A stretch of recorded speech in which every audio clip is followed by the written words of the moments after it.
I was a college professor. One of the things I really loved about teaching at that level was that college students are often very interested in these big questions about whether there's purpose or meaning in life. And those are some of the things we're going to look at in this class. One of the things I learned, though, when I was working with college students, people your age really hate to be told that they should believe something for some arbitrary reason, whether it's some politically correct professor telling them what they ought to believe, or whether it's their parents telling them they ought to believe something because it was what the family's always believed or what their church has always believed. And the first teaching assignment I had was at a Christian liberal arts college.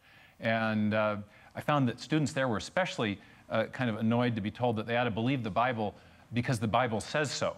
That seemed kind of circular to them. And I first encountered this with a student who later became, I think, maybe one of my favorite students that I ever had. He was a big football player. And I was right off the boat back from England. I happened to, I'd done my PhD work at Cambridge University. I came back and I had kind of forgotten in the 4 years that I'd been away that there were these people called football players. And in my very first philosophy class, I walk in and I got all, these things going through my head. And I look in the back row and there's the whole defensive line. And I'm thinking, these are the guys that used to torment me in high school. How is this ever going to work, Well, it turned out one of these guys was, he was one of the most brilliant students I ever had. And he had come to the college where I was. It was a religious college, it was a Christian liberal arts college. And he'd come not for the Christian mission of the school. He'd come to play football and to chase girls. And he was very good at both of these things. And within a few weeks, he had all these conversations with young women on the campus, many of whom were devout Christians. And he came into came in is not quite the right word. He came to my office one day, and I heard this enormous, and I thought, that's got to be Lars. There's only one guy that can be. And no sooner, I'm not even up out of my desk, and he bursts into the door. It's like whatever happened to hello. And he says, this place drives me absolutely crazy. And I said, well, what do you mean? He says, I'm talking to people. I'm trying to be open in dialogue, and find out what they believe. And I've been talking to these girls in the dorm, and they won't date me because I don't believe what they believe, okay? So then I want to find out, what do they believe? And so I ask them questions. And then I say, well, why do you believe that? And they always say the same thing. And he's kind of getting kind of uncomfortably close, And he says, they always say, well, I don't know. You just have to have faith. And he says, he puts his hands kind of close to my neck, and he says, why can't somebody give you reasons for faith? And I'm kind of backing up and thinking, and so I said, why don't we do a class on that? And he says, I'll never forget the look on his face. He pauses and he says, you mean you think there are some? And I said, well, yeah, I wouldn't believe what I'd do if I didn't. And he said, and he paused again, and I said, look, let's talk about this some more. I'll start sketching out some ideas for a class. And we got talking about it. He said, that would be awesome. He said, I don't believe there are any things like that, but I'd be really interested in hearing about that. So we got talking. We ended up offering a class. And over a number of years, I've taught a class that I call Reasons for Faith.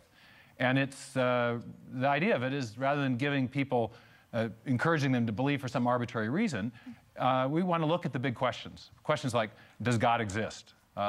Questions like, who is God? Questions because from a Judeo-Christian point of view, the Bible reveals the nature of God. Questions about the reliability of the Bible.